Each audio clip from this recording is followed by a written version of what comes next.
महाराज जी राधे राधे।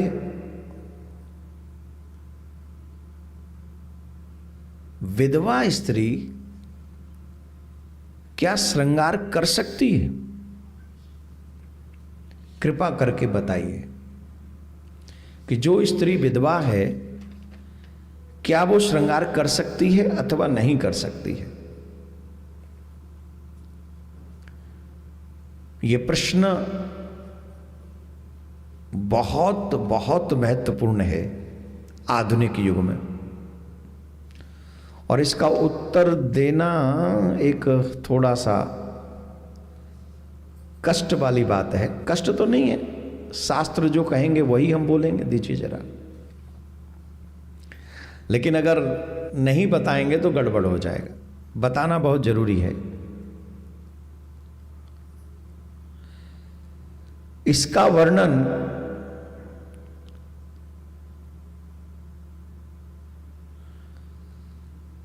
स्कंद पुराण में भी है, मनुस्मृति में भी है, महाभारत में भी इसको प्रारंभ में कहा गया है। 2-3 जगह पे पुराणों का प्रमाण इसमें मिलता है। विधवा स्त्री मतलब जिसका पति चला गया हो, वो श्रृंगार करे या न करे,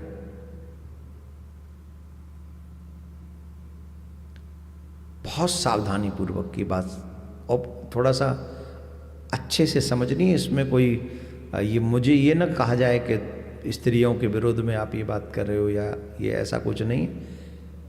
मेरे घर में माँ है, मेरी पत्नी है, मेरी बेटियां हैं और तमाम हमारी शिष्यां हैं जो सब स्त्रियां हैं।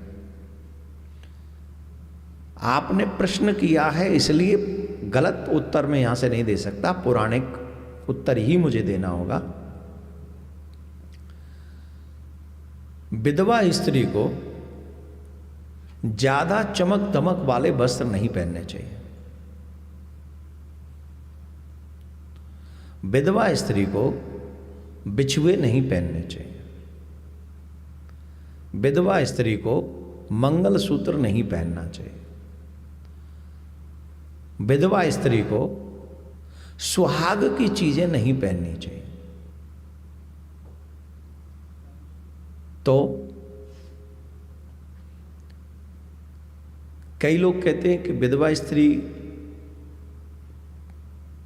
कई बार बोलने में भी हिचक होती है हम जैसों को, तो खैर कहीं कोई इसको बुरे विषय में न ले ले, परंतु हां,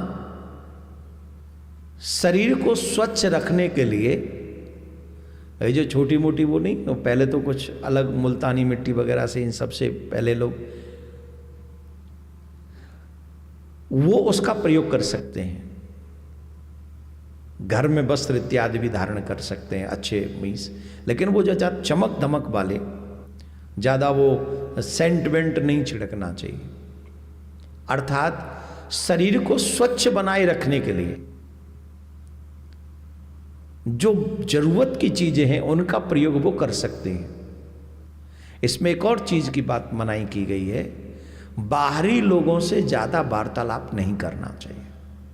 इसलिए नहीं कि प्रतिबंध है, इसलिए कि उस कंडीशन में हमारा व्रत जो है शेष जीवन का, आप सही रास्ते पे जा रहे हैं। हमारे ब्रज में बहुत कहावत है तो वो बड़े भंड तरीके की, मतलब एकदम बोल्ड तरीके, वो कहावत में बोल नहीं सकता यहां से।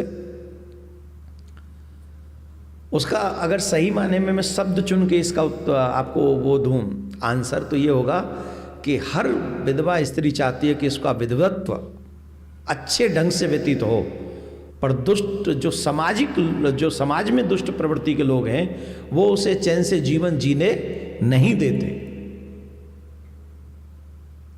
तो उन दुष्ट लोगों से बचने के लिए बात बताई गई कि भाई आप उन दुष्ट प्रवृत्ति के लोगों से आपका संवाद ज्यादा नहीं होना चाहिए। हालांकि हम पहले वाले उपाय में बता चुके हैं कि अगर विधवा स्त्री यंग एज में ऐसा कुछ हो गया है तो आप शादी कर सकते हैं, लेकिन बाकी की चीजों को आप माथे पे तिलक लगा सकते हैं, उसमें लिखा है बाकायदा, पुराणों में प्रमाण है।